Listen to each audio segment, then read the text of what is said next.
सभी सनातनियों को हमारे प्यार भरे राम राम। ओम नमो शिवाय। सच्चे दरबार की जय। कैसे हैं आप सभी मित्रगणों। माघ मास के इस महात्म को हम लोग जो है वो अपने जीवन के विकास के लिए अपने सामने और सभी के सामने रखने का प्रयास कर रहे हैं। और हमारा सिर्फ इतना ही प्रयास है कि हमारे जीवन का विकास हो सके और हमारे कहे जो वह विचार जो है, जो परमपिता परमात्मा ने महत्व के रूप में हम लोगों को दिए हैं, उन विचारों से हमारा और आप सभी का जो है वो जीवन का विकास हो सके। तो इसके लिए हमने एक श्रृंखला शुरू करी है और वो श्रृंखला है माघ मास के महात्म की, जो प्रतिदिन एक अध्याय आप लोगों तक पहुंच रहा था। वो पिछले 2-3 दिन से किसी वजह से अव्यवस्थित हुआ है कि जिसकी वजह से हम लोग एक अध्याय पीछे चले गए। तो आज हम आपको 13वां और 14वां अध्याय दोनों जो है वो पूरी तरह से पढ़ के सुनाएंगे। और इस चीज के लिए मैं आपसे क्षमा चाहता हूं कि मैं आपके सामने जो है वो उपस्थित नहीं हो पाया रेगुलर समय के अनुसार। जो एक वीडियो बीच में डली वो भी थोड़ी लेट डली, तो उस चीज के लिए हाथ जोड़ के क्षमा प्रार्थी हूं। और कोशिश तो रहती है कि हम लोग नियम से कार्य कर सके, लेकिन अव्यवस्था हो ही जाती है और उस अव्यवस्था के लिए हम लोग आपसे माफी मांगते हैं। और शुरू करते हैं 13वें अध्याय को। 12वें अध्याय में हम लोगों ने कंचन मालिनी का जो वो सुना था कि किस तरह से कंचन मालिनी माघ मास के अंदर स्नान करके रूपवती हो गई और उसके जो स्नान करे हुआ जो जल था उसके शरीर से एक बूंद जो राक्षस के ऊपर पड़ी और वो राक्षस जो है वो भी देव रूप हो गया। तो आइए 13वें अध्याय भगवान इंद्र द्वारा माघ स्नान की हम लोग चर्चा करते हैं। और अगर आपने चैनल को अभी तक सब्सक्राइब नहीं किया है तो कृपया हमारे चैनल को सब्सक्राइब कर देना, बेल नोटिफिकेशन जरूर दबाना, सभी नोटिफिकेशन आपको मिलेंगे। और आइए शुरू करते हैं 13वां अध्याय। प्राचीन काल में महर्षि गौतम की पत्नी अहिल्या के सौंदर्य को देखकर इंद्र जो है मंत्रमुग्ध हो गए।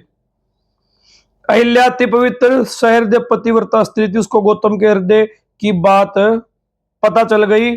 उन्होंने इंद्र को श्राप दे दिया। इसके फलस्वरूप इंद्र जो है वो कुरूप हो गए। ये प्रसंग रामायण के अंदर भी आता है और बहुत सारे ग्रंथों के अंदर ये प्रसंग है कि गौतम की पत्नी जो अहिल्या है वो भगवान इंद्र के साथ जो है वो प्रसंग, पूरा प्रसंग आप सभी को पता है। और गौतम ऋषि ने जब अपनी पत्नी अहिल्या को श्राप दे दिया था, अहिल्या को तो श्राप दिया था लेकिन इंद्र को भी श्राप दे दिया था, तो इंद्र जो है वो कुरूप हो गए थे। आज की बात नहीं, लाखों साल पुरानी बातें हैं जो आज में लाखों साल के बाद भी जो है वो एज इट इज जो है हमारे तक पहुंच रही है। ये हमारे ग्रंथों की, हमारे सनातन की संस्कृति की, ये हमारे जितने भी संत हैं उनकी एक क्या कहते हैं, उनकी जीवन का जो पूंजी है ना वो यही पूंजी है कि उन्होंने हमारे उन विचारों को सहेज कर रखा, संजो कर रखा और हमारे तक वो विचार एज इट इज पहुंच रहे हैं। तो अपने रूप की दुर्गति देख इंद्र भयभीत हो गए और आत्मग्लानि के कारण छिप गए। स्वर्ग में इंद्र के गायब होने की जो समाचार जंगल में आग की तरह चारों तरफ फैल गई।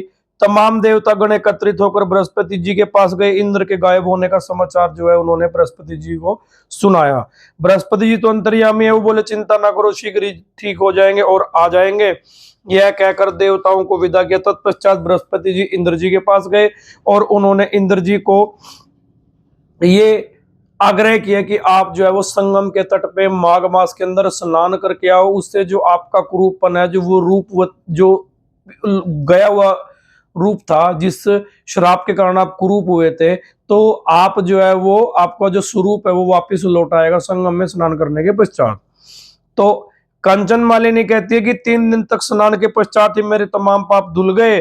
मैंने पूरे 30 दिन स्नान किया। 30 दिन स्नान के कारण ही मुझे देव योनि प्राप्त हुई है और अब मैं भगवती पार्वती की जो है सखी के रूप में कैलाश पर्वत पर रहती हूँ।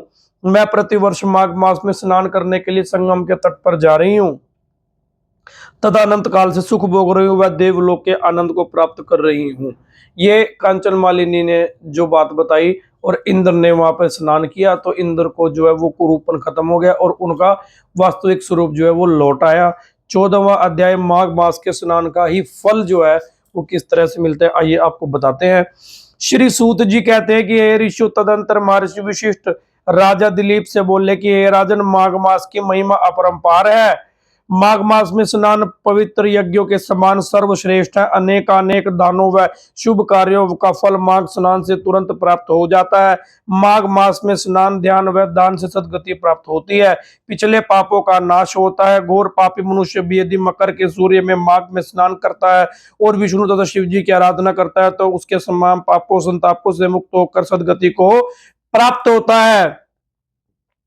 कंचन मालिनी ने कहा कि राक्षस, तुम्हारे विचार अति दूषित है, परंतु इस समय मैं तुम्हारा कल्याण करना चाहती हूँ, क्योंकि मैं इस बार संगम स्नान करके आ रही हूँ। मेरे वस्त्र भी गीला था। तुम्हारे कल्याण के संकल्प के साथ तुम्हारे कुछ पुण्य तुम्हें अर्पण करती हूँ। यह कहकर कंचन मालिनी ने जब अपने वस्त्र निचोड़े, उसका जल एकत्रित करके वह पवित्र जल राक्षस के ऊपर गिर गया और अपने कुछ पुण्य संकल्प उसने संकल्प करके राक्षस को दे दिए। कंचन मालिनी के पुण्य दान से चमत्कार हो गया।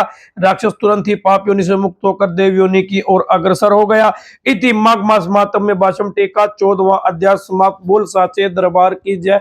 इन 2-3 अध्यायों के अंदर 14वां, 13वां और 12वें अध्याय के अंदर में माघ मास के स्नान का फल जो है वो हमें देखने, सुनने, समझने को मिला। हमें ये बात समझ में आई कि माघ मास का स्नान, और वो भी अगर संगम के तट पर किया जाए तो हमारे तमाम पाप जो है वो धुल जाते हैं। ना कि सिर्फ पाप धुल जाते हैं, जो कुरूप व्यक्ति होते हैं अगर वो सात्विक भाव से स्नान करते हैं तो वो उनका कुरूपन भी दूर हो जाता है। और कहा तो यहाँ तक भी गया कि जो राक्षस प्रवृत्ति के लोग हैं उनकी राक्षस प्रवृत्ति खत्म हो जाती है। अगर वो संगम के तट पे 3 दिन स्नान कर लेते हैं तो उनके सभी पाप भी धुल जाएंगे और उनका जो है वो कुरूप जोपन है वो स्वरूप में लौट आएगा। इन विचारों के साथ लेते हैं आपसे विदा। मिलेंगे आपको अगली वीडियो के अंदर।